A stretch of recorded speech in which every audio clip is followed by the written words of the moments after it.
The mining station Kepler 442 existed in a state of perpetual twilight, its massive bulk suspended in the asteroid belt between two dead worlds where the sun was nothing more than a distant star.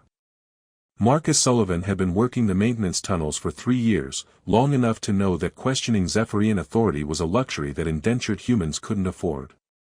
The alarm that shattered the morning silence was different from the usual shift changes or equipment malfunctions.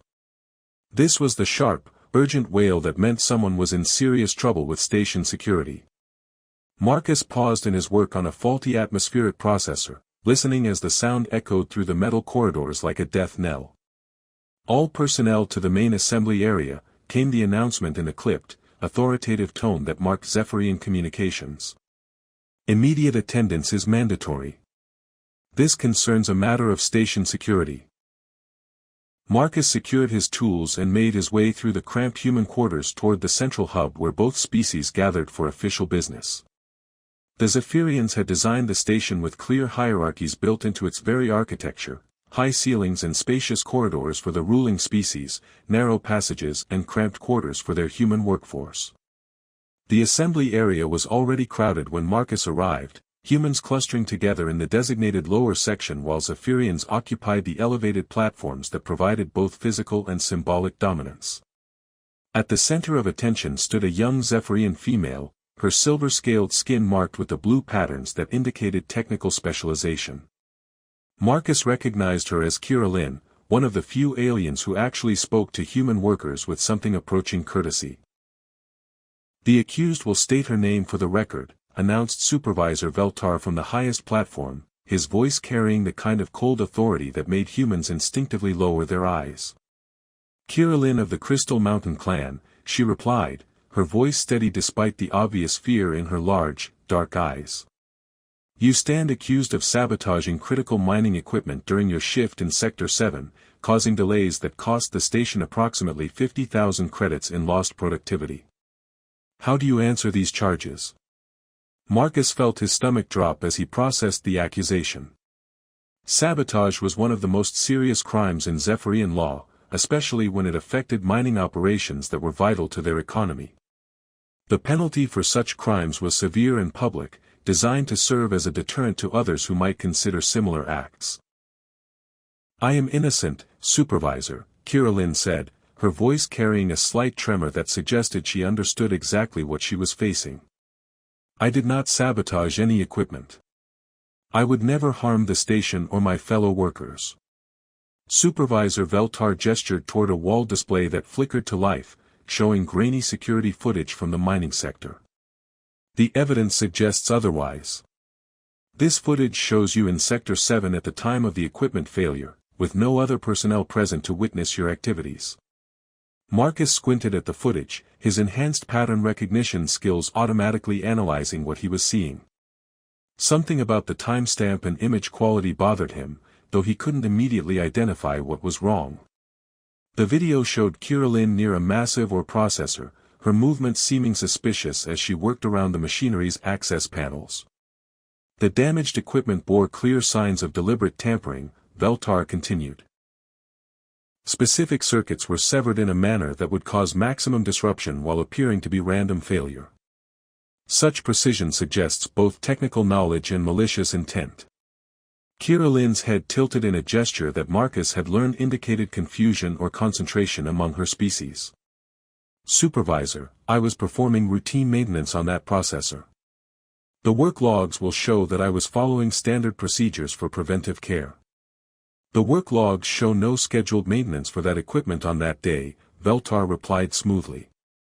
"Your presence in that sector was unauthorized and unexplained." Marcus watched Kira Lin's expression change from confusion to dawning horror as she realized how thoroughly she had been trapped by the evidence.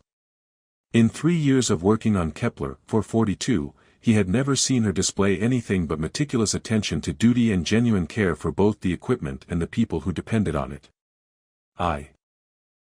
"There must be some mistake," Kira Lin said, her voice growing smaller as the weight of accusation settled on her shoulders. "I would never damage station equipment. My family has served the mining consortium for 6 generations. Your family's service record is irrelevant to your personal crimes, Veltar said with the kind of dismissive finality that ended all discussion. The evidence is clear, and Zephyrian justice demands appropriate response to such treachery. From the elevated platform reserved for high-ranking warriors, 3 Zephyrian males watched the proceedings with expressions that mixed personal anguish with professional duty. Marcus recognized them as Kiralin's brothers, Commander Drakvor, Captain Morkesh, and Lieutenant Zarthek. Their family was known throughout the station for their military service and unwavering honor, which made Kiralin's alleged crime even more shocking to the Zephyrian community. According to station law and Zephyrian military justice, Supervisor Veltar announced, the penalty for sabotage resulting in significant economic damage is 10 public lashes followed by immediate exile to the prison mines of Tartarus Prime. A collective gasp rose from the human section of the assembly. Even the Zephyrians seemed subdued by the harshness of the sentence. The prison mines were essentially a death sentence. Few beings survived more than 2 years in the brutal conditions of Tartarus Prime's underground facilities. Execution of sentence will take place tomorrow at the conclusion of the formal trial, Veltar continued. The accused will be held in detention until that time. This assembly is dismissed. As the crowd began to disperse, Marcus found himself studying the security footage that was still playing on the wall display. His years of maintenance work had given him an intimate knowledge of the station's systems, and something about the video evidence didn't match his understanding of how Sector 7 was supposed to function. The timestamp showed 0347 hours, but Marcus distinctly remembered hearing the ore processor running at full capacity during his early morning rounds. If Kirillin had been sabotaging the equipment at that time, the processor should have been offline for routine cleaning cycles. The discrepancy was subtle, the kind of detail that most observers would miss, but it suggested that the footage might not be showing what everyone assumed. Marcus watched Kirillin being escorted away by station security, her shoulders straight despite the devastating accusation. Her brothers followed at a respectful distance, their expressions showing the conflict between family loyalty and their sworn duty to uphold Zephyrian law. As the assembly area emptied, Marcus remained behind, staring at the now blank wall display and trying to understand what he had witnessed. In 3 years of indentured service, he had learned to keep his head down and avoid attracting attention from Zephyrian authority. Getting involved in station politics was a sure way to extend his contract or face punishment himself. But something about Kirillin's case bothered him beyond the obvious injustice of the situation. The evidence was too neat, too perfectly arranged to eliminate any possibility of alternative explanations. In his experience, real sabotage attempts were usually messier, more chaotic, showing signs of desperation or poor planning. This felt like something else entirely, a carefully constructed frame-up designed to destroy someone whose only crime might have been being in the wrong place at the wrong time. Marcus made a decision that would change his life forever.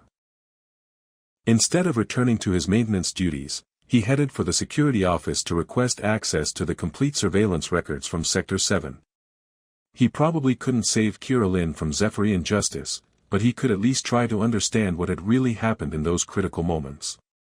The truth, he suspected, was going to be far more complicated than anyone realized. Marcus spent the entire night hunched over a borrowed data terminal in the maintenance office, his eyes burning from staring at security footage and system logs that painted a picture far different from what Supervisor Veltar had presented to the assembly. The deeper he dug into the station's digital records, the more convinced he became that Kirillin was innocent. The surveillance footage that had seemed so damning contained subtle inconsistencies that became obvious once he knew what to look for.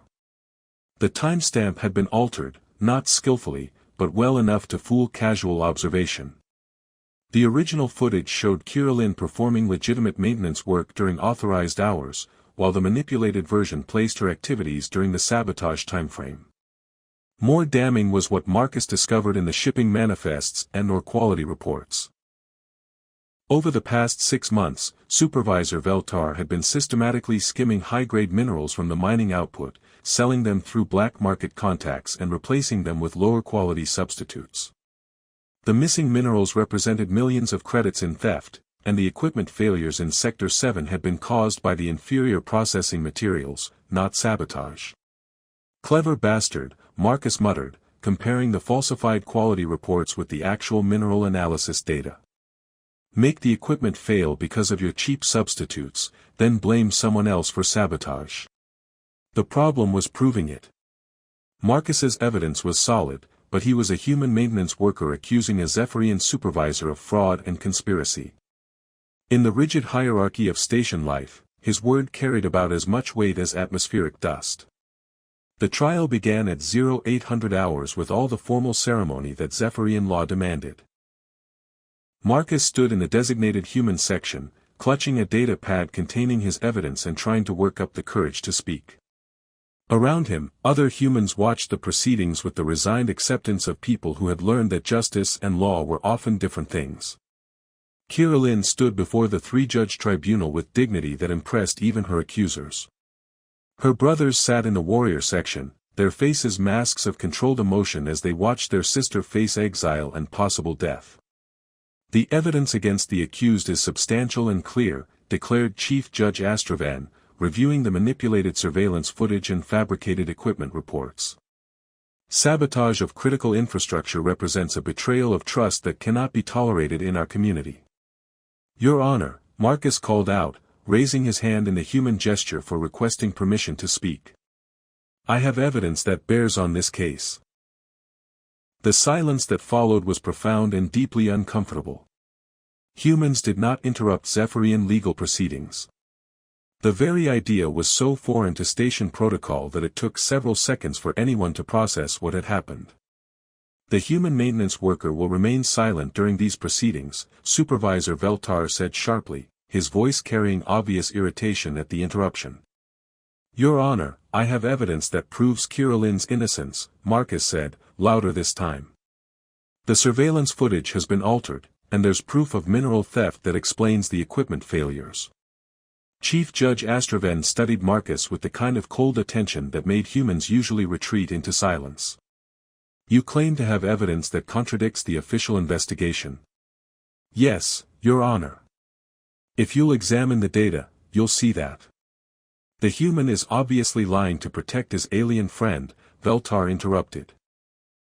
Humans are known for their emotional attachments and inability to accept facts that conflict with their feelings. Marcus felt rage building in his chest, but he forced himself to remain calm. The evidence speaks for itself, Your Honor. The timestamp alterations are visible to anyone with basic digital analysis skills. Chief Judge Astroven gestured for Marcus to approach the bench. Present your evidence for examination. For the next 20 minutes, Marcus explained what he had discovered, showing the timestamp discrepancies, the mineral theft patterns, and the connection between Veltar's fraud and the equipment failures. The judges reviewed his data with professional thoroughness, and Marcus began to hope that truth might actually prevail. The human's analysis shows considerable technical skill, admitted Judge Vorkanel. However, the accusations against Supervisor Veltar are extremely serious and would require more substantial proof than digital anomalies that could be explained by system errors. System errors that coincidentally favor the accused? Marcus asked. Your Honor, the pattern is too consistent to be accidental. Nevertheless, Chief Judge Astroven said firmly, without corroborating physical evidence or witness testimony, we cannot overturn the clear surveillance footage and equipment analysis that form the foundation of this case. Marcus realized with growing despair that the judges were going to dismiss his evidence rather than acknowledge that their investigation had been flawed. The political implications of admitting error, especially based on the word of a human, were apparently too significant to consider. The accused is found guilty of sabotage and sentenced to 10 public lashes followed by exile to Tartarus Prime, Astroven announced. Sentence to be carried out immediately. Kirillin closed her eyes as the verdict was pronounced, her shoulders sagging with defeat. Her brothers remained motionless in their seats, bound by duty to accept the court's decision even as their sister faced destruction. Marcus watched the proceedings with growing desperation as security guards prepared to escort Kirillin to the punishment area. In minutes, she would be publicly beaten and then shipped off to die in the prison mines, all because of evidence that he knew was fabricated. Wait, he called out, his voice carrying across the suddenly silent courtroom. "I invoke the right of substitution." The effect was electric. Every Zephyrian in the room turned to stare at Marcus with expressions ranging from shock to outrage. The right of substitution was an ancient legal principle that allowed one person to accept another's punishment, but it had never been invoked by a human for a Zephyrian. "The human cannot invoke substitution rights," Beltar protested. "That privilege is reserved for family members and sworn bondmates." "The law makes no species restrictions," Marcus said, his voice steadier than he felt. "Any person of legal standing can invoke substitution if they formally accept responsibility for the accused obligations." Chief Judge Astraven consulted with her colleagues in rapid, whispered Zephyrian that Marcus couldn't follow. When she finally spoke, her voice carried profound uncertainty. "The right of substitution is indeed available regardless of species, but invoking it means accepting full responsibility for the accused crimes and punishments. You would face the 10 lashes and exile in her place." "I understand, Your Honor." "Marcus, no," Kirillin said, her voice breaking as she realized what he was offering. "You don't have to do this." "Yes, I do," Marcus replied, meeting her eyes with absolute certainty. "Because you're innocent, and someone needs to stand up for the truth." Commander Drakvor rose from his seat, his expression showing a mixture of admiration and disbelief. "Human, do you fully understand what you are requesting? 10 lashes can cripple or kill, and Tartarus Prime is a death sentence for most beings." "I understand," Marcus said. "And I formally request substitution under Zephyrian law." The judges conferred again, clearly struggling with a situation that had no precedent in their legal experience. Finally, Chief Judge Astraven nodded with obvious reluctance. "The right of substitution is granted. Marcus Sullivan will receive the punishment in place of Kirillin, who is hereby released from all charges and penalties."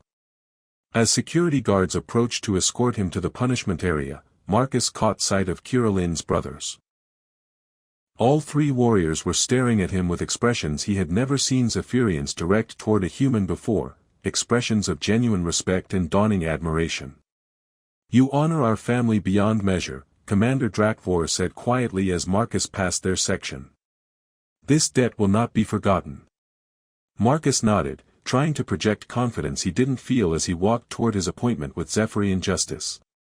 He had saved Kirillin from exile and possible death, but at a cost that might destroy him in the process. Behind him, he could hear Kirillin sobbing as the reality of his sacrifice sank in. Whatever happened next, at least one innocent person would survive to see tomorrow. For Marcus, that was enough. The punishment platform stood in the center of the station's main plaza, a raised circle of metal that had been designed to ensure maximum visibility for public discipline. Marcus had seen it used twice during his 3 years on Kepler 442, both times for human workers who had violated station regulations. He had never imagined he would be standing on it himself. Executioner Kraltesh was a massive Zephyrian whose job was normally ceremonial rather than practical. Most punishments on the station involved reduced rations or extended work shifts rather than physical discipline. As he prepared the neural whip that would deliver the 10 lashes, his expression showed something that Marcus interpreted as reluctant respect. "Human," Kraltesh said quietly, his voice pitched low enough that only Marcus could hear, "you may request sedation to reduce the pain. It is permitted under the law for substitution cases." "No sedation," Marcus replied, surprised by the steadiness of his own voice. "If I'm doing this, I'm doing it completely." Kraltesh nodded slowly. "You have courage, human. I will make the strikes swift and precise. It will still be agony, but I will not prolong your suffering." The crowd that gathered to witness the punishment was larger than Marcus had expected. Apparently word had spread throughout the station about the unprecedented substitution, drawing both species to witness something that had never happened before in their community. Kirillin stood in the front row, her face streaked with tears as she watched Marcus being secured to the punishment frame. Her brothers flanked her, their expressions mixing admiration with something that looked like protective determination. "Citizens of Kepler 442, announced Chief Judge Astrovan, witness the execution of justice under Zephyrian law. The human Marcus Sullivan has accepted substitution for the crimes of Kirillin, and will receive 10 lashes as prescribed by statute. Marcus closed his eyes and tried to prepare himself for pain beyond anything he had ever experienced. Neural whips were designed to stimulate nerve endings directly, creating agony that was both intense and precisely controlled. The goal was punishment and deterrence, not permanent damage, but the experience was said to be excruciating. The first lash felt like liquid fire poured directly into his nervous system.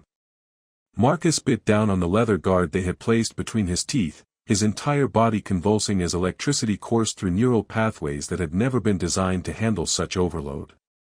1. Called the official counter. The second lash was worse, building on the neural sensitivity created by the first strike. Marcus could hear someone in the crowd making distressed sounds, but the roaring in his ears made it impossible to identify the source. 2. By the fourth lash, Marcus was fighting to remain conscious. The pain was beyond description, a full-body assault that made every nerve ending scream in protest. But he refused to call out, refused to give his tormentors the satisfaction of seeing him break. 4. Somewhere in the haze of agony, Marcus heard a voice he recognized as Kirillin's calling his name, begging him to stop, to withdraw the substitution before it killed him. He wanted to tell her that he was fine, that this was worth it, but he couldn't trust his voice not to betray the anguish he was enduring. 6. The crowd had gone silent except for Kirillin's sobbing and the rhythmic count of the lashes. Even the Zephyrians who normally showed no emotion during public punishment seemed affected by watching a human voluntarily endure punishment meant for one of their own. 8. Marcus felt his legs giving out, held upright only by the restraints that secured him to the punishment frame. The neural whip had moved beyond pain into a realm of sensory overload that made coherent thought nearly impossible. But he was still conscious, still enduring, still proving whatever point he had set out to prove. 9. The ninth lash nearly broke him. Marcus felt his consciousness flickering, darkness creeping in at the edges of his vision. But he held on, drawing strength from somewhere deep inside himself that he hadn't known existed. 10. The final lash struck, and Marcus felt his body go limp as the neural assault finally ended. The sudden absence of pain was almost as overwhelming as the punishment itself, leaving him gasping and shaking as endorphins flooded his system. Punishment is complete, announced Executioner Kraltesh, and Marcus could swear he heard approval in the Zephyrian's voice. The human has fulfilled the requirements of substitution.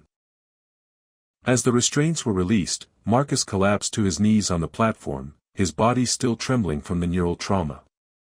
Dr. Thyravan, the station's chief medical officer, was already approaching with a medical kit and the kind of professional focus that suggested she was genuinely concerned about his condition. "Can you hear me, Marcus?" she asked, running a scanner over his neural pathways to assess the damage. "Yes," he managed, his voice barely more than a whisper. "How's Kirillin?"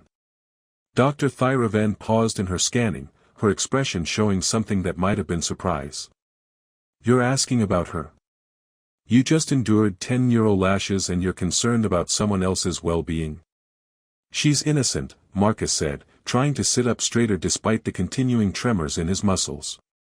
Had to make sure she was okay."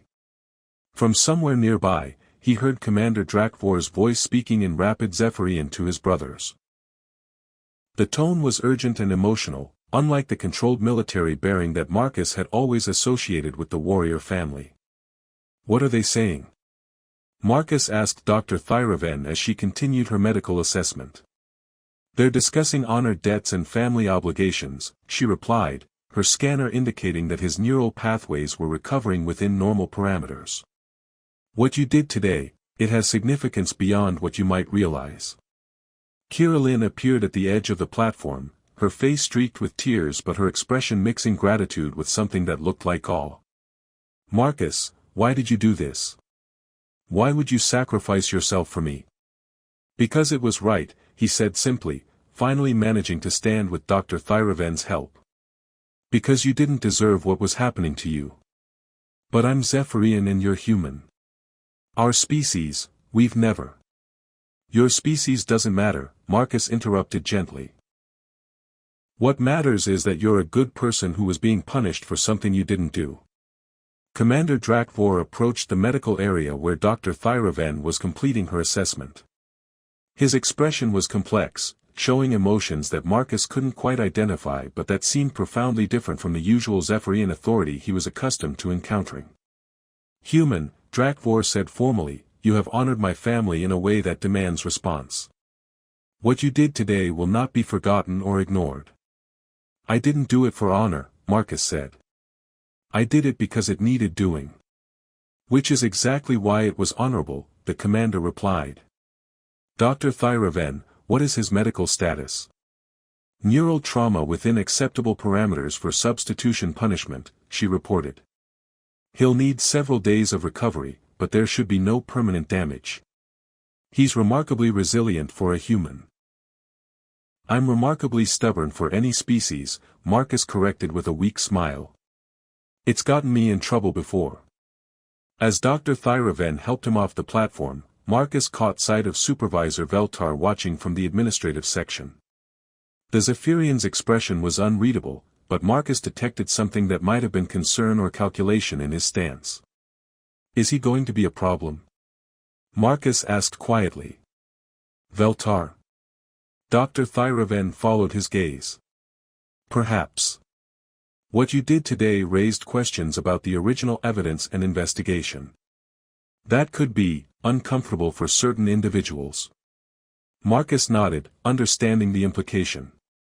By proving that humans were capable of honor and sacrifice, he had inadvertently highlighted the dishonor in Veltar's actions. That kind of contrast could be dangerous for everyone involved.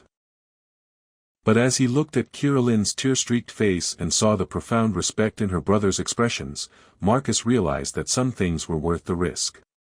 Sometimes standing up for what was right required accepting consequences that couldn't be predicted or controlled. Thank you, Kirilin whispered as the crowd began to disperse. I will never forget what you did for me. Just promise me you'll keep working to make this place better, Marcus replied. That's all the thanks I need. As they helped him toward the medical bay, Marcus felt something shifting in the atmosphere of Kepler 442.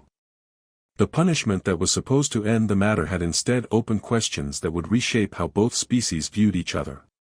The real consequences were just beginning. Marcus spent his recovery time in the medical bay analyzing data that Kirilin smuggled to him during her daily visits. Dr. Thyravan had prescribed 3 days of neural therapy to ensure complete healing from the lash trauma, but Marcus found that his enhanced pattern recognition abilities were actually sharper than usual, as if the ordeal had somehow refined his cognitive processes. Look at this shipping manifest from 2 months ago, Kirilin said, pointing to entries on her data pad while keeping her voice low enough to avoid attracting attention from the medical staff. Veltar logged delivery of grade 7 crystalline matrices, but the quality analysis shows grade 5 substitutes. Marcus studied the data, noting discrepancies that painted a clear picture of systematic fraud. He's been doing this for months, maybe longer. The question is whether we can prove intent rather than just negligence. I found something that might help with that, Kirilin said, producing another data file.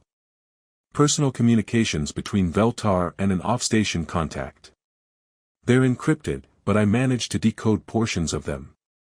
The decoded messages were fragmentary but damning. References to premium materials being redirected for private sale and covering operational deficits through alternative supply arrangements built a case for deliberate fraud that went far beyond simple incompetence.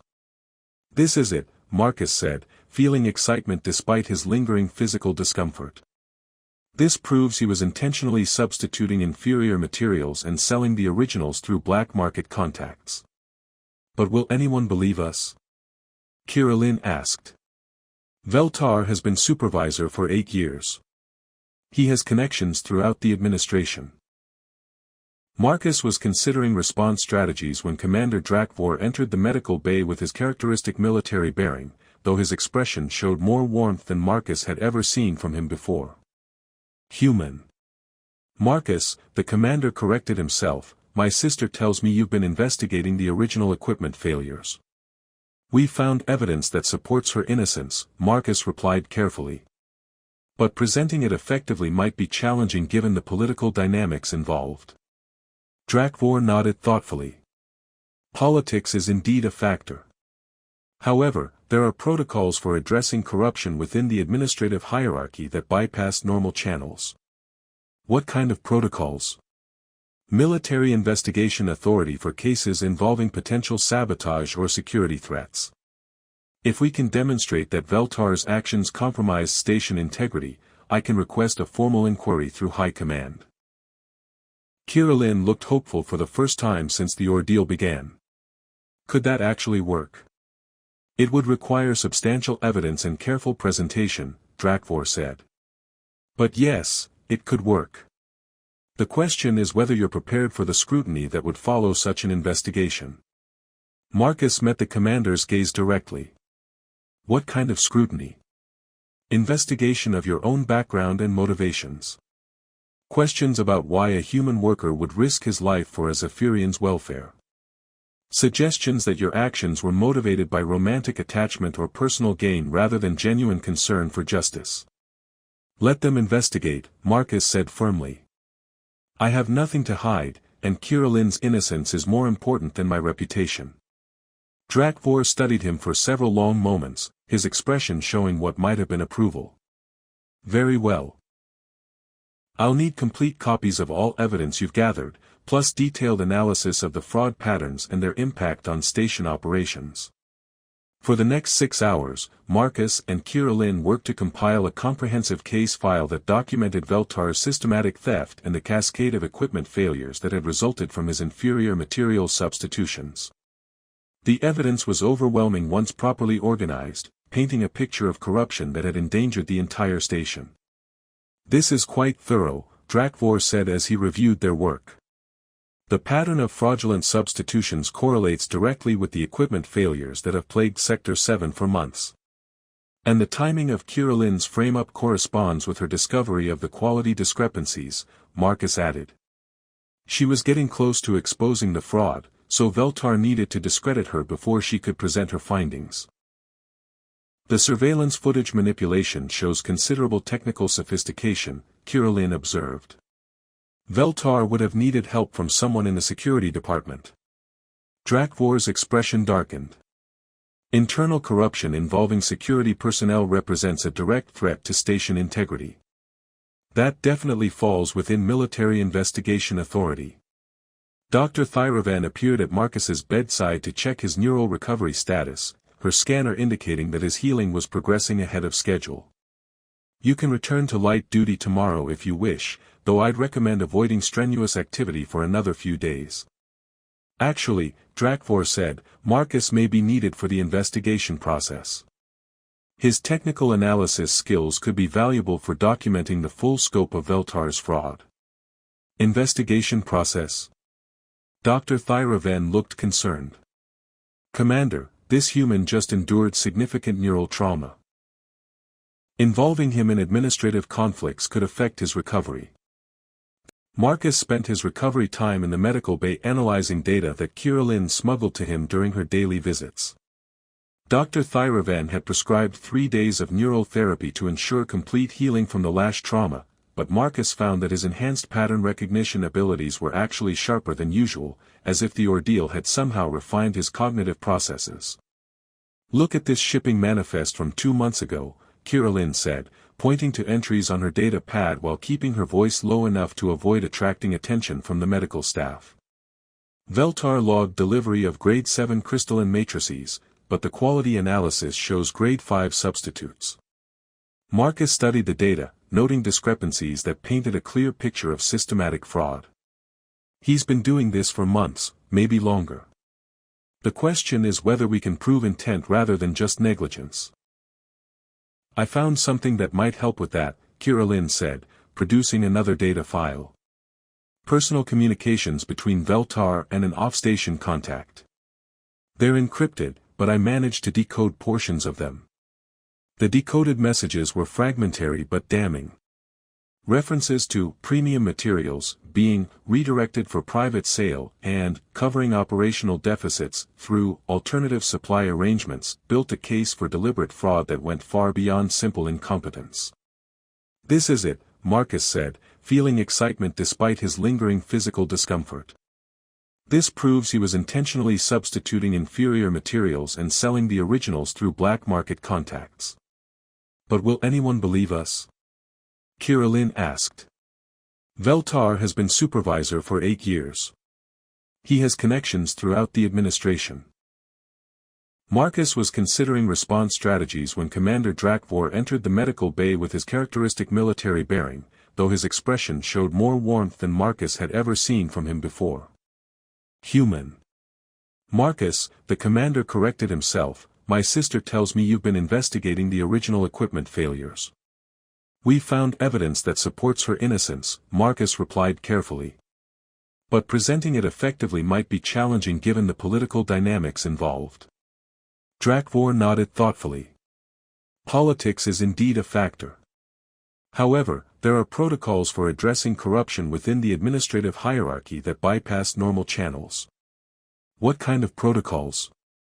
"Military Investigation Authority for cases involving potential sabotage or security threats.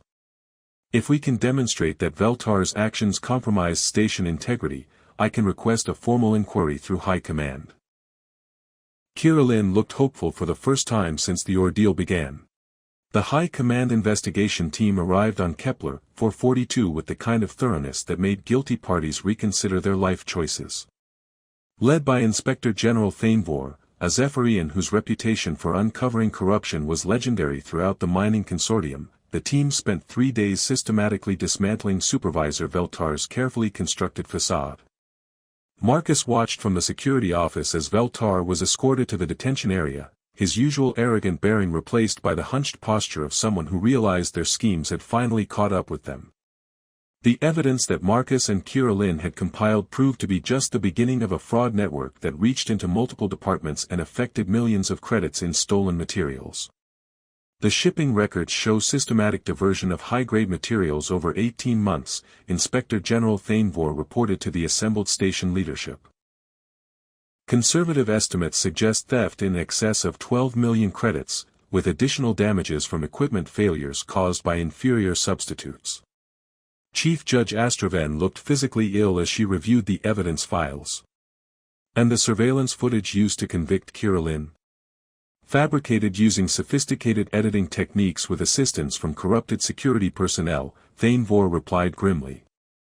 "The original footage shows legitimate maintenance work during authorized hours, as the accused claimed." Marcus felt vindication mixed with anger as the scope of the conspiracy became clear. Veltar hadn't just stolen materials, he had systematically undermined station operations and destroyed innocent lives to cover his tracks.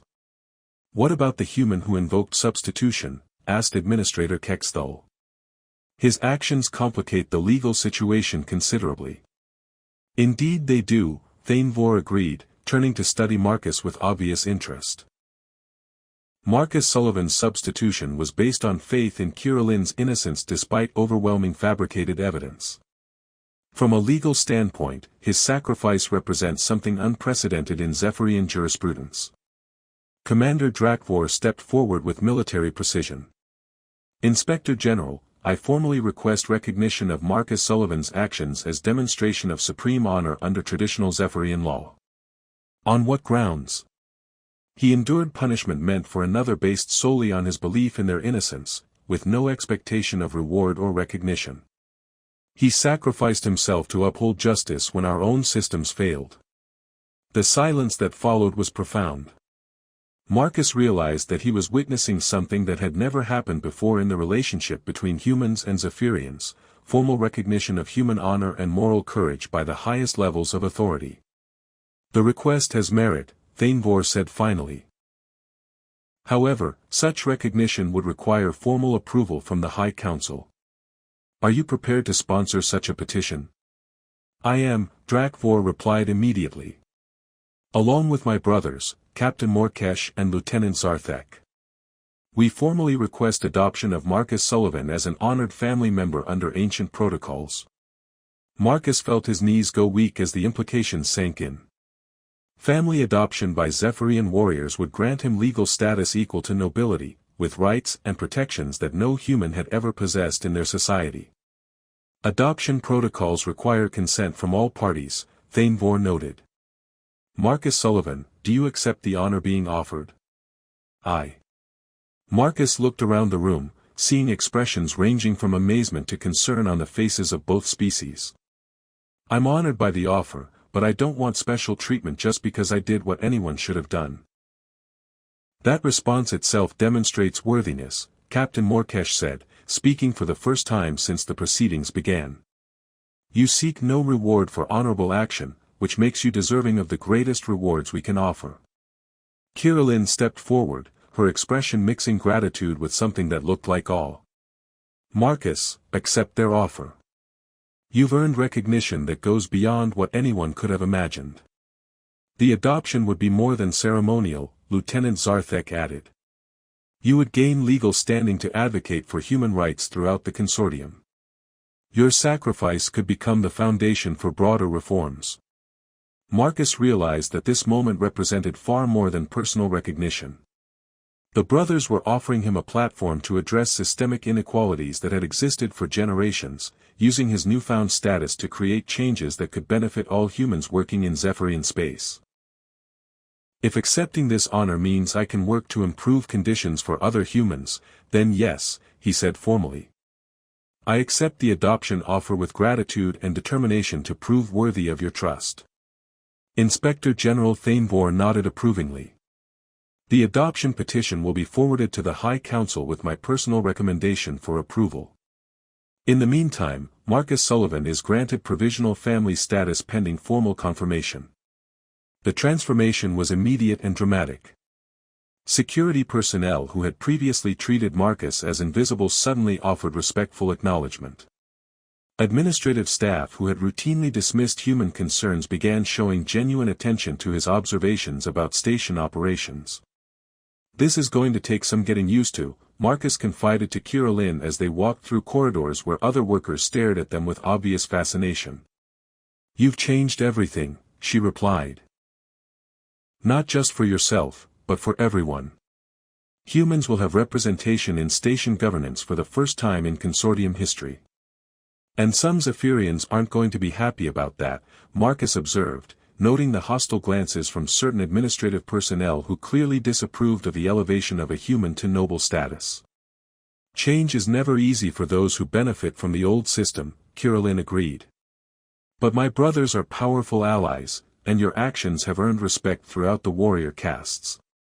You'll have protection as well as status. The formal ceremony took place 3 days later in the main assembly area, with representatives from multiple stations attending via holographic link to witness the unprecedented event.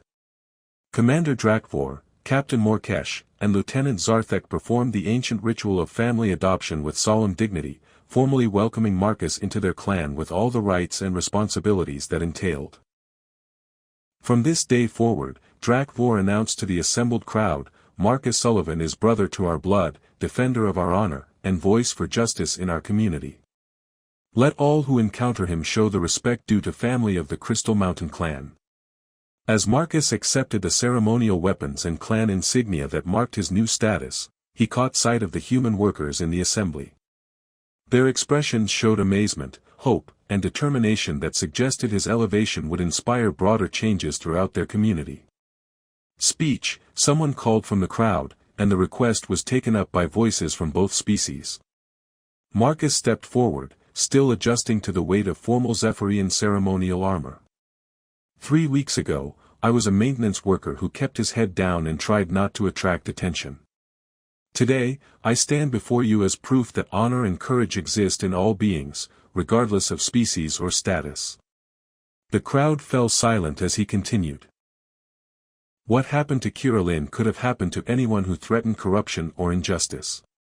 What I did for her, any of you would have done if you'd had the courage to act. The real change isn't in my status, it's in recognizing that we all have the power to stand up for what's right. The applause that followed was enthusiastic and sustained, but Marcus knew that the real test would come in the days and months ahead as he learned to use his new position effectively. He had been given unprecedented power to advocate for human rights and social reform. Now he had to prove worthy of the trust that had been placed in him. Ready to change the galaxy? Kirillin asked as the ceremony concluded.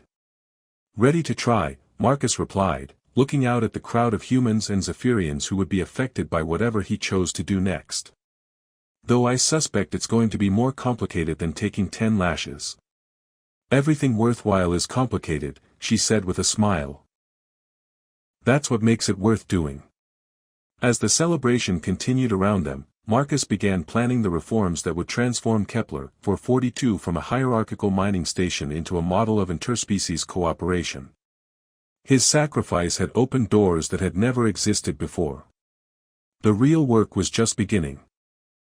The morning after his formal adoption into the Crystal Mountain clan, Marcus discovered that revolutionary social change came with a target painted squarely on his back. The assassination attempt was amateurish but deadly serious, a maintenance shaft rigged with explosive charges that would have killed him if not for combat training that his new brothers had insisted on providing.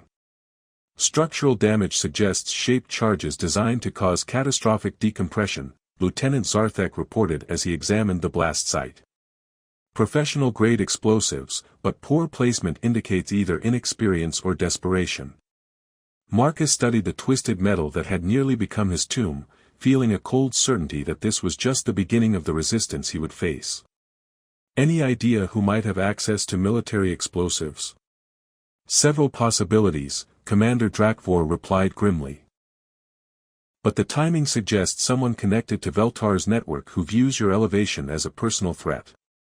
The investigation into the assassination attempt revealed a conspiracy that reached deeper into station administration than anyone had suspected. Former security chief Nexkoth had been facilitating Veltar's fraud in exchange for a percentage of the stolen materials, and Marcus's adoption had triggered panic among the conspirators who feared exposure. We've identified 6 individuals involved in the corruption network, Captain Morkesh reported during the emergency security briefing. All of them have reasons to want Marcus eliminated before he can use his new authority to expose their crimes. Then we make sure they don't get another chance, Drakvor declared. Marcus will have constant protection until the remaining conspirators are apprehended. Actually, Marcus said, I have a better idea. Instead of hiding from them, let's give them something more important to worry about. He outlined his plan to accelerate the reform process, using his new status to implement changes so rapidly that the conspirators would be too busy defending their remaining positions to mount effective attacks. The strategy was risky, but it offered the advantage of forcing their enemies into reactive rather than proactive responses. You're talking about comprehensive reform of the entire station hierarchy in a matter of weeks, Kirillin observed. That kind of rapid change could destabilize the entire power structure. Good, Marcus replied. Destabilization forces people to choose sides instead of hiding in comfortable gray areas. We need to know who supports reform and who's committed to maintaining the old system. The first major reform Marcus proposed was the establishment of integrated work teams where humans and Zephyrians collaborated as equals on critical station operations.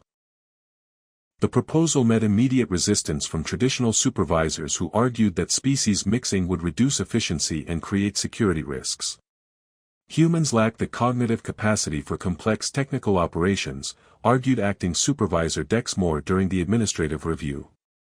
Giving them equal authority would compromise operational safety. Really? Marcus replied, producing performance data that Kirillin had helped him compile. Because the records show that human maintenance teams have a 15% better safety record than mixed crews under Zephyrian supervision. The data was damning, showing that human workers operating independently made fewer errors and had lower accident rates than when they were micromanaged by Zephyrian supervisors who didn't understand the technical details of their work. Furthermore, Marcus continued, integrated teams in the mining consortium's outer stations showed 30% higher productivity rates than segregated operations. Equal partnership produces better results than hierarchical dominance. Administrator Kexthul studied the performance comparisons with obvious surprise. These statistics suggest significant inefficiencies in our current organizational structure. They suggest that we've been wasting human potential for generations, Marcus corrected.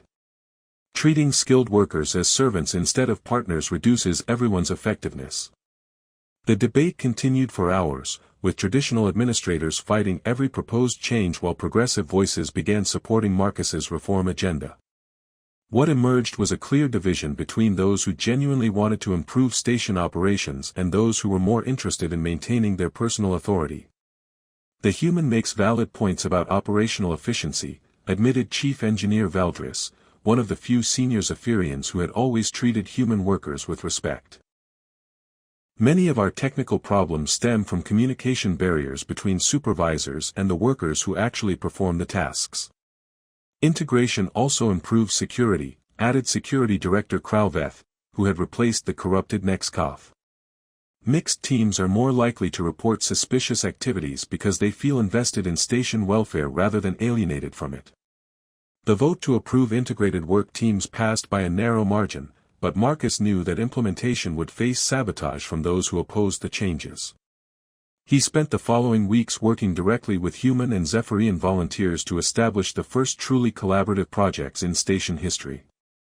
The atmospheric recycling upgrade is ahead of schedule, reported team leader Sarah Chen, one of the human engineers who had embraced the new partnership model. Having Zephyrian environmental specialists working directly with our maintenance crews eliminated most of the coordination delays. And the equipment failure rate has dropped to near zero, added her Zephyrian counterpart, Technician Vorkes. Human pattern recognition abilities complement our systematic analysis methods perfectly. The success of the integrated teams created momentum for additional reforms, but it also intensified opposition from conservative factions who viewed Marcus's changes as an existential threat to Zephyrian authority. The second assassination attempt was more sophisticated, involving corrupted food supplies that would have caused gradual poisoning disguised as natural illness. The toxin analysis shows a compound that mimics symptoms of neural degradation, Dr. Thyraven reported after discovering the contamination. Designed to appear like a stress-related breakdown rather than deliberate poisoning. Someone's getting smarter about their murder attempts, Marcus observed grimly. Or more desperate. Both, Commander Drakvor said. The success of your reforms is threatening established power structures throughout the consortium. Your enemies are realizing that half measures won't stop what you've started. The brothers' protection had evolved into a comprehensive security operation that monitored every aspect of Marcus's daily routine. But Marcus realized that hiding behind bodyguards would undermine the collaborative message he was trying to promote. I can't advocate for equality while surrounding myself with elite warriors, he told Kirillin during one of their planning sessions. It sends the wrong message about partnership and mutual respect. It also keeps you alive, she pointed out. Dead martyrs don't implement social reforms. But living symbols can inspire changes that survive individual leaders, Marcus replied. The reforms we're implementing need to be sustainable beyond my personal involvement. He was working on a proposal for merit-based advancement that would allow humans to compete for supervisory positions when the third assassination attempt finally succeeded, partially. The neural disruptor that someone had hidden in his quarters caused severe cognitive impairment but not death, leaving Marcus conscious but unable to process complex information for several critical days. The effect should be temporary, Dr. Thyraven assured the worried brothers as they maintained vigil in the medical bay. But his neural patterns show significant disruption that will require time to resolve. During his recovery, Marcus watched through drug-hazed consciousness as the reform movement continued without him. Human and Zephyrian workers who had embraced the integrated team model took over implementation of new policies, proving that the changes had developed their own momentum. The movement is bigger than any individual now, Kirillin told him as his cognitive functions slowly returned. What you started has become self-sustaining. Good, Marcus managed, his speech still slightly slurred from the neural disruption. That was always the goal. When he finally returned to full duty, Marcus found that the station had transformed beyond his most optimistic expectations. Humans and Zephyrians were working together as genuine partners, with leadership roles being filled based on competence rather than species. The old hierarchical system hadn't just been reformed, it had been completely replaced by something unprecedented in consortium history. "You did it," Commander Drakvor said as they toured the operational areas where integrated teams were managing complex projects with remarkable efficiency. "You created something that will spread throughout the galaxy." "We did it," Marcus corrected, gesturing at the mixed crews who no longer saw species differences as barriers to cooperation. "All of us together." The revolution that had begun with one human's willingness to sacrifice himself for an innocent alien had evolved into a transformation that would reshape interspecies relations across the known galaxy. And at the center of it all was the recognition that courage, honor, and justice existed in all beings who chose to embrace them. The hardest battles were still ahead, but Marcus finally believed they could be won. The transformation of Kepler 442 sent shockwaves throughout the Zephyrian mining consortium that reached all the way to the High Council chambers on the homeworld of Zephyr Prime. Within 6 months of Marcus's adoption into the Crystal Mountain clan, representatives from dozens of mining stations were requesting permission to implement similar reform programs, citing dramatic improvements in productivity and worker satisfaction. Station efficiency has increased by 43% since implementation of integrated work teams, Administrator Kexthal reported during the quarterly consortium review. Equipment failure rates have dropped to historic lows, and worker retention is approaching 100%.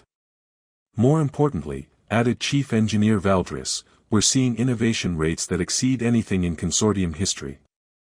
Mixed species teams are developing solutions to problems that have plagued our operations for decades. Marcus listened to the glowing reports with satisfaction, but he knew that success at Kepler 442 was only the beginning of a much larger challenge. Conservative elements throughout the consortium were organizing resistance to what they saw as a dangerous precedent that threatened traditional Zephyrian supremacy. The Kepler 442 experiment represents a fundamental threat to established order, declared Consortium Director Velkanus during a heated High Council session that Marcus monitored through official channels. Granting equal status to humans undermines the natural hierarchy that has maintained stability for generations. The natural hierarchy that has also limited our growth potential and created systemic inefficiencies, countered High Councillor Thyrikes, one of the progressive voices pushing for broader reforms. The Kepler 442 data suggests we've been wasting enormous human potential through discriminatory policies. The political battle that erupted across Zephyrian space was intense and deeply personal, with Marcus finding himself at the center of debates about the fundamental nature of civilization and progress. Conservative media portrayed him as a dangerous radical whose reforms would lead to chaos and human dominance, while progressive voices celebrated him as proof that honor and intelligence transcended species boundaries. "They're calling you the catalyst," in the progressive news feeds, Kirillin informed him during one of their regular strategy meetings. But the conservative outlets have less flattering names. "I can imagine," Marcus replied, reviewing reports from stations where human workers were beginning to demand equal treatment based on the Kepler 442 model. "How are the brothers handling the political pressure?" Commander Drakvor, who had been promoted to sector command as a result of his successful management of the reform process, entered the meeting room with an expression that mixed pride with concern. "High Command is split almost evenly between support and opposition. Some are calling for your reforms to be implemented fleet-wide, while others want Kepler 442 placed under direct military control to prevent further contamination." Contamination? Marcus felt anger building at the term. "They're calling equal treatment contamination. They're calling it a threat to Zephyrian cultural identity," Captain Morkesh clarified, joining the meeting with Lieutenant Zarthak. "The argument is that human equality undermines the warrior traditions that built our civilization. Warrior traditions that apparently can't survive contact with basic fairness," Marcus observed bitterly. "Which is exactly why they need to evolve," Zarthak said firmly. "True strength doesn't require the oppression of others. What you've accomplished here proves that cooperation creates better results than domination." The debate was interrupted by an urgent communication from the mining station Zirian 3, where human workers had staged a peaceful strike demanding implementation of Kepler 442 style reforms. The station's traditional supervisors had responded with force, leading to injuries and the arrest of strike leaders. 15 humans hospitalized, 43 in detention, reported the emergency coordinator. Station management is requesting military support to suppress what they're calling an organized rebellion. Marcus felt sick as he realized that his success had inspired actions that were putting other humans at risk. We need to do something before this escalates into violence across the entire consortium. What do you suggest? Drakvor asked. Direct intervention. I'll go to Zirian 3 and mediate between the striking workers and station management. My status as an adopted clan member gives me authority to negotiate on behalf of both sides. That's extremely dangerous, Kirillin protested. The conservative factions see you as the source of all their problems. Putting yourself directly in the middle of a labor conflict makes you a target for everyone who opposes reform.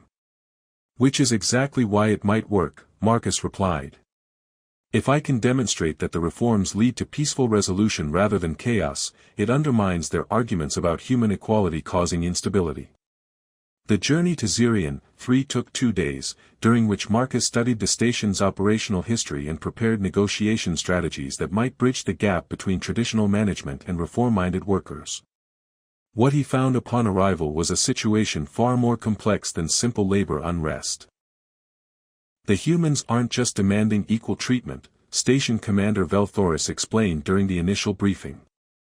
They're challenging the fundamental assumptions about species roles that have governed consortium operations for centuries. Maybe those assumptions need to be challenged, Marcus suggested. The data from Kepler 442 shows that everyone benefits when humans are treated as partners rather than servants. The data from Kepler 442 also shows humans achieving positions of authority over Zephyrians, Velthoris replied coldly. That represents a reversal of natural order that threatens the stability of our entire civilization. Marcus realized that he was dealing with fears that went far beyond simple prejudice. The conservative Zephyrians genuinely believed that their species' dominance was necessary for maintaining order, and they saw human equality as an existential threat to everything they valued. Commander, he said carefully, what if I could show you that human advancement actually strengthens Zephyrian leadership rather than undermining it? The negotiations that followed were the most challenging of Marcus's life, requiring him to balance competing demands while addressing fears and prejudices that had been reinforced by generations of cultural conditioning. The breakthrough came when he convinced both sides to participate in a joint project that demonstrated the benefits of collaboration without threatening anyone's fundamental beliefs. The atmospheric engineering upgrade will require expertise from both species, Marcus explained to the mixed group of human workers and Zephyrian supervisors.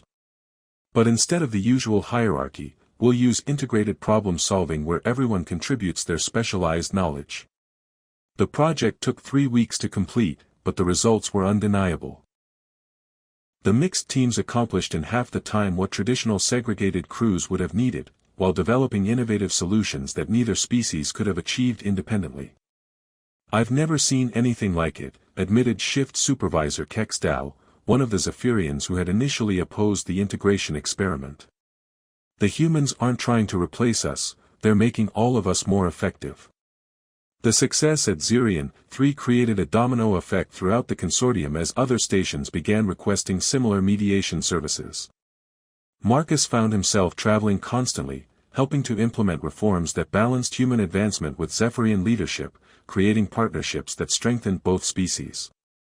You're changing the galaxy one mining station at a time, Kirillin observed during one of his brief returns to Kepler 442.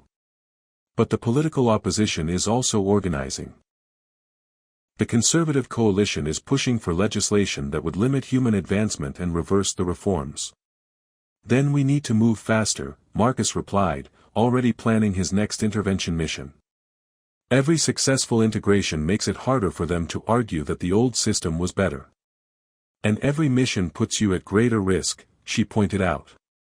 The assassination attempts haven't stopped, they've just become more sophisticated. Marcus acknowledged the danger, but he also recognized that momentum was building for changes that would outlast any individual leader.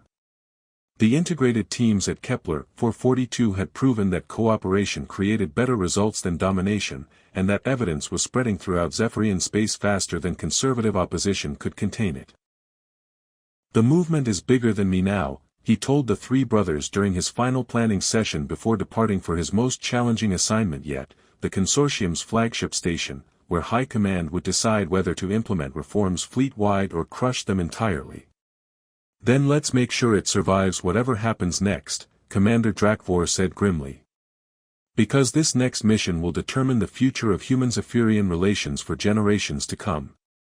As Marcus prepared for the battle that would decide whether his reforms transformed the galaxy or died with him, he reflected on how far he had traveled from the maintenance worker who had simply wanted to help an innocent friend.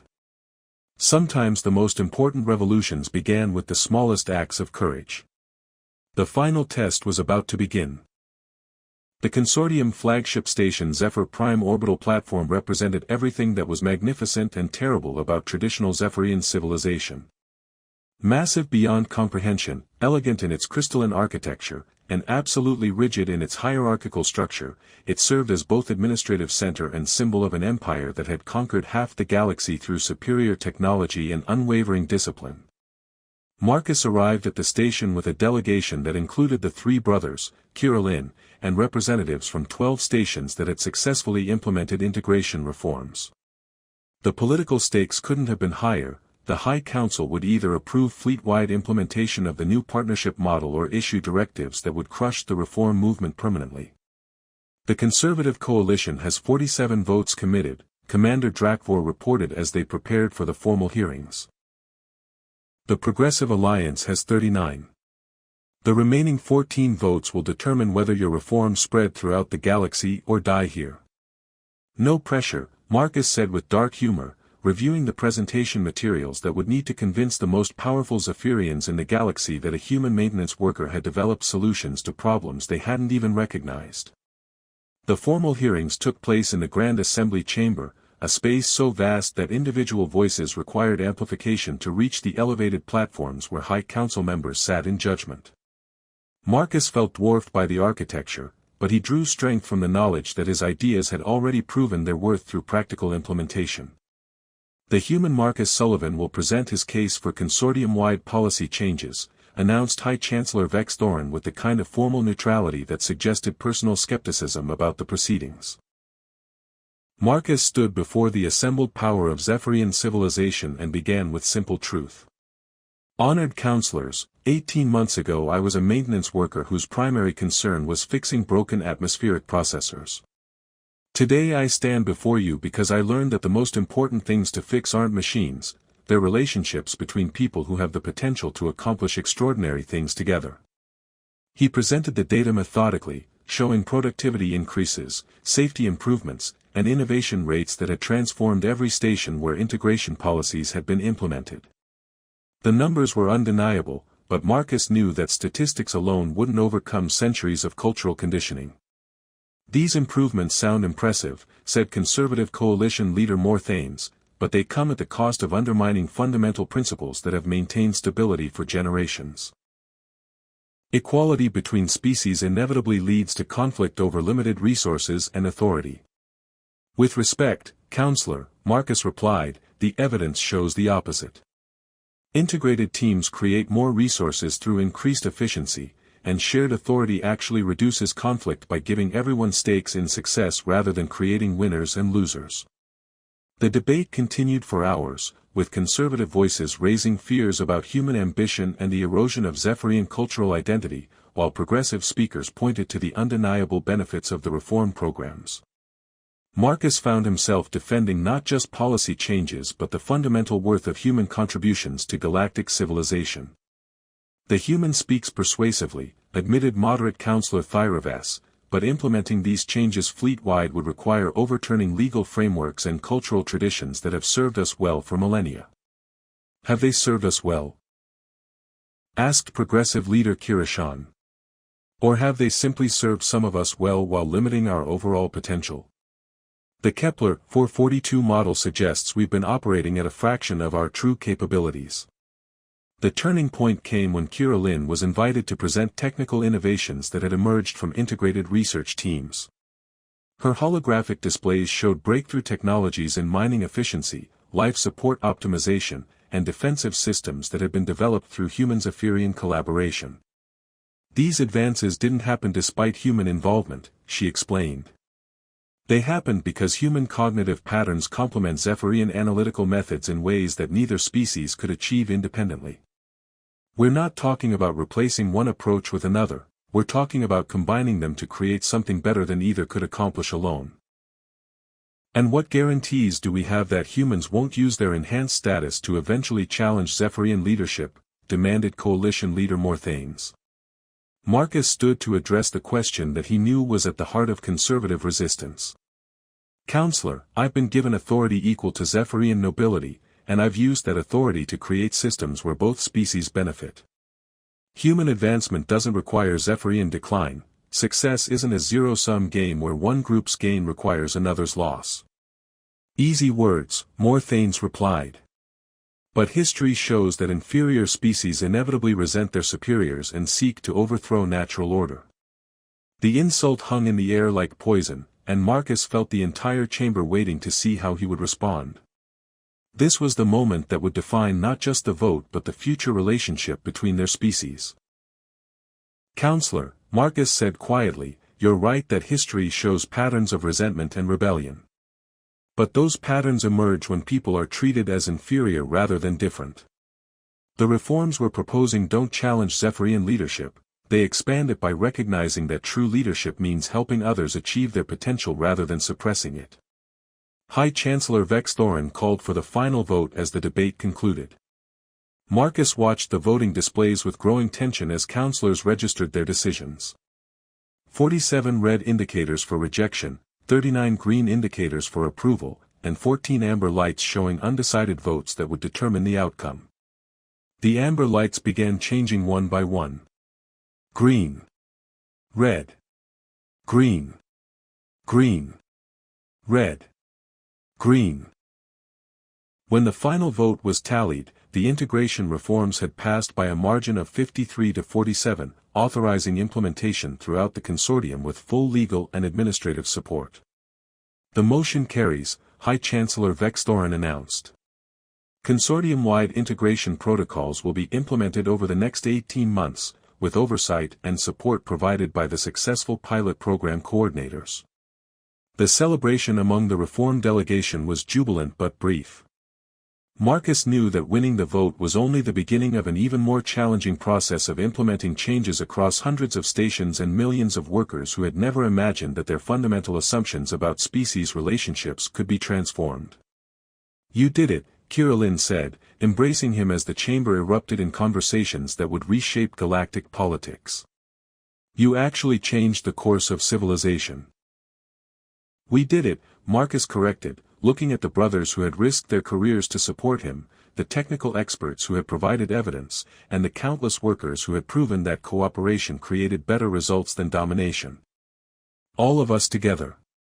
6 months later, Marcus stood in the observation deck of a new kind of vessel, a research and exploration ship crewed by integrated teams representing the best of both species' capabilities. The vessel was heading toward unexplored regions where human creativity and Zephyrian discipline would work together to expand the boundaries of known space. Any regrets about leaving the mining stations? Asked Captain Kira, whose promotion to lead the integrated exploration program had surprised no one who had worked with her. None, Marcus replied, watching stars will pass as they headed toward adventures that would have been impossible under the old system. Though I do miss the simplicity of fixing atmospheric processors. You're still fixing things, she pointed out. Just bigger things that affect more people. Marcus smiled, thinking about the journey that had brought him from a maintenance tunnel on Kepler 442 to the bridge of a starship exploring the galaxy. His decision to accept 10 lashes meant for an innocent friend had evolved into a transformation that was reshaping the relationship between species across known space. You know what the best part is, he said as they passed a mining station where human and Zephyrian crews worked together as equals. None of this required anyone to be less than they were. It just required recognizing that everyone has the potential to be more. Behind them, the Zephyrian Consortium continued its expansion across the galaxy, but now it carried a different message to the civilizations it encountered. Instead of conquest and domination, it offered partnership and mutual growth. The empire that had been built on the strength of one species was being transformed by the recognition that true strength came from bringing out the best in everyone. Marcus Sullivan, the human who had taken 10 lashes to save an innocent alien, had become something he never could have imagined, a catalyst for change that would echo across the stars for generations to come. And at the heart of it all was a simple truth that had taken tremendous courage to act upon: sometimes the most powerful thing you can do is stand up for someone else, regardless of the personal cost. The galaxy was vast and full of challenges, but it was also full of possibilities that could only be realized when different peoples chose to work together rather than apart. Marcus had learned that lesson in a moment of crisis, and now he was helping to teach it to the stars themselves. The future was uncertain, but it was also brighter than anyone had dared to imagine when cooperation replaced conquest as the foundation of civilization. And somewhere in the mining tunnels of distant stations, maintenance workers of all species labored together as equals, building tomorrow with their own hands and hearts.